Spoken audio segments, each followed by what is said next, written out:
Social media के दौर में निवेश की दुनिया भी तेजी से बदल रही है। आज हर प्लेटफॉर्म पर आपको फाइनेंशियल इन्फ्लुएंसर्स मिल जाएंगे।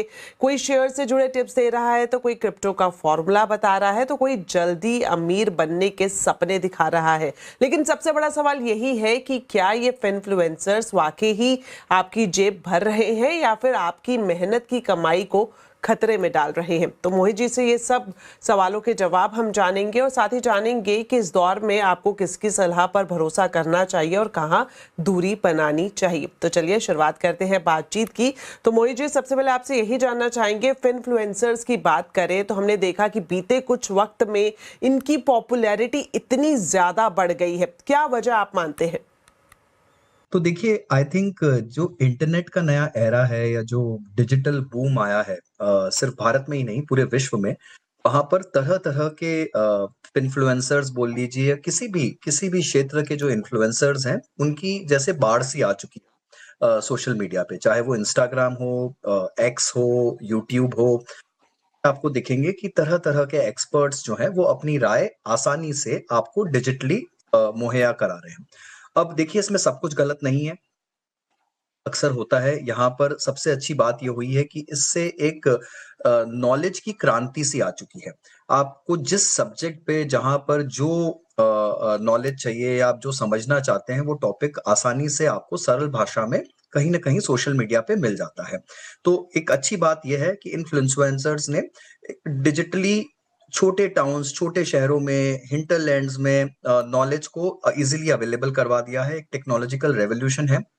जहाँ पर आपके लिए कोई बैरियर नहीं है। आप आसानी से जो समझना चाहें वो समझ सकते हैं। पर इसके साथ-साथ जो एक नुकसान हुआ है, वो ये है कि सही और गलत की परिभाषा जो है वो कहीं न कहीं जाकर आपस में मिल चुकी है।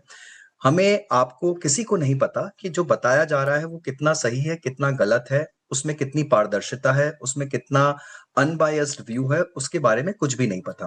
प्लस हमें ये भी नहीं पता कि जो बताने वाला है, उसका खुद का क्या टैलेंट है, उसके खुद के क्या क्रेडेंशियल्स हैं, उसके खुद का क्या एकेडमिक बैकग्राउंड है, क्या एक्सपीरियंस है, क्या नॉलेज है, हमें कुछ नहीं पता। जिसकी भी आवाज़ अच्छी है, चेहरा अच्छा है, बोलने का तरीका अच्छा है या कुछ भी प्रेज़ेंटेशन स्किल्स अच्छी हैं, एडिटिंग स्किल्स अच्छी हैं, वो आकर आज यूट्यूब पे कहीं न कहीं किसी भी सब्जेक्ट पर वीडियो बना रहा है और उसे जनता देख रही है। और कहीं न कहीं उस झांसे में, उस दिलासे में आकर बहुत सारे लोग गलत एडवाइस में फँस भी रहे हैं। तो यहाँ पर सही और गलत जैसा मैंने कहा, उसकी परिभाषा थोड़ी-सी मिल सी गई है और ये अनुमान लगाना और ये पता करना कि क्या सही है और किसे माना जाए, वो बहुत ज़्यादा कठिन हो गया है। तो यहाँ पर क्या करना होगा?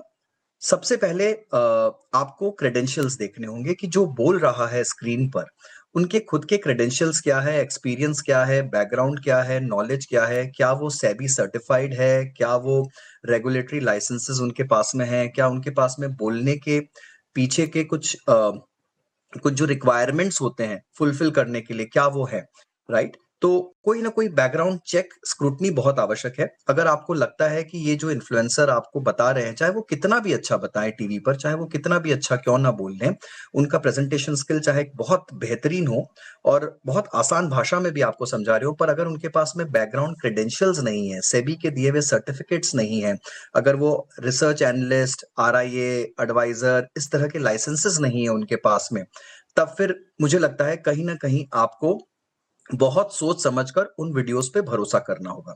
मोहित जी, लेकिन इस बीच एक सवाल जो मेरे मन में आया वो यही कि आपने छोटे टाउन्स की बात की, तो आपको लगता है कि जैसे ये पेनिट्रेशन बढ़ रहा है, क्योंकि हम देख रहे हैं गांव-गांव तक इंटरनेट है, सोशल मीडिया प्लेटफॉर्म पर सभी का एक्सेस है, तो जो छोटे निवेशक हैं, खास तौर पर अगर हम टीयर 3 टीयर 4 सिटीज़ की बात करें, तो उनके इन्वेस्टमेंट बिहेवियर को ये इम्पैक्ट या फिर इन्फ्लुएंस करता है? ओह! बिल्कुल, बिल्कुल। तो बहुत ज़्यादा हद तक हमने देखा है कि जो पार्टिसिपेशन बढ़ा है, राइट? अगेन मैंने कहा हर सिक्के के 2 पहलू होते हैं। तो इसका अच्छा पहलू ये है कि जो पार्टिसिपेशन फ़ाइनेंशियल मार्केट्स में आपने देखा है कि बहुत सारे एसआईपीज़ जुड़ रहे हैं, बहुत सारे नए लोग फ़ाइनेंशियली इंक्लूड हो रहे हैं इकोनॉमी में, तो वो काफ़ी हद तक इस डिजिटल रिवॉल्यूशन के कारण हो रहे हैं। और ये छोटे शहरों में जो रहने वाले निवेशक हैं, ये छोटे शहरों में जो रहने वाले लोग थे, जिन्हें पहले इतनी नॉलेज नहीं थी, जिन्हें पहले इतनी समझ नहीं थी, उन तक ये वीडियोज़ पहुँच रहे हैं, उन तक ये कंटेंट पहुँच रहा है और वो इसे बहुत रेगुलर बेसिस पे देख के, समझ के और कहीं न कहीं निवेश की प्रक्रिया से इस फाइनेंशियल इंक्लूजन से जुड़ रहे हैं। तो डेफ़िनेटली इसका बेनिफिट हो रहा है, बट इसका जैसे मैंने कहा कि दूसरा पहलू ये भी है कि बहुत सारे लोग गलत तरीके से गलत एडवाइस में फँसकर बहुत पैसा खो भी रहे हैं। तो कहीं न कहीं कोई बिटकॉइन के झांसे में आ रहा है, कोई क्रिप्टो के झांसे में आ रहा है, कोई गेट रिच क्विक फ़ॉर्मूलाज़ में फँस रहा है, कोई अलग तरह के प्रोडक्ट्स में, स्टॉक ट्रेडिंग में, टेक्निकल एनालिसिस में कहीं न कहीं लोग फँस रहे हैं बिना रिसर्च के, बिना कैपेबिलिटीज़ के, बिना एक्सपीरियंस के। तो इसका जो दूसरा पहलू है वो भी बहुत ज़्यादा प्रचुर मात्रा में देखने को मिल रहा है। उससे जो क्षति पहुँच रही है ओवरऑल इस चीज़ में, इस मुहिम में, वो भी काफ़ी ज़्यादा क्या बोले तो सोचने का विषय है और इस पर भी हमको पूरी तरह से गौर करना होगा। दोनों ही पहलू हैं, इसका एक बैलेंस जो है वो बनाना बहुत आवश्यक है।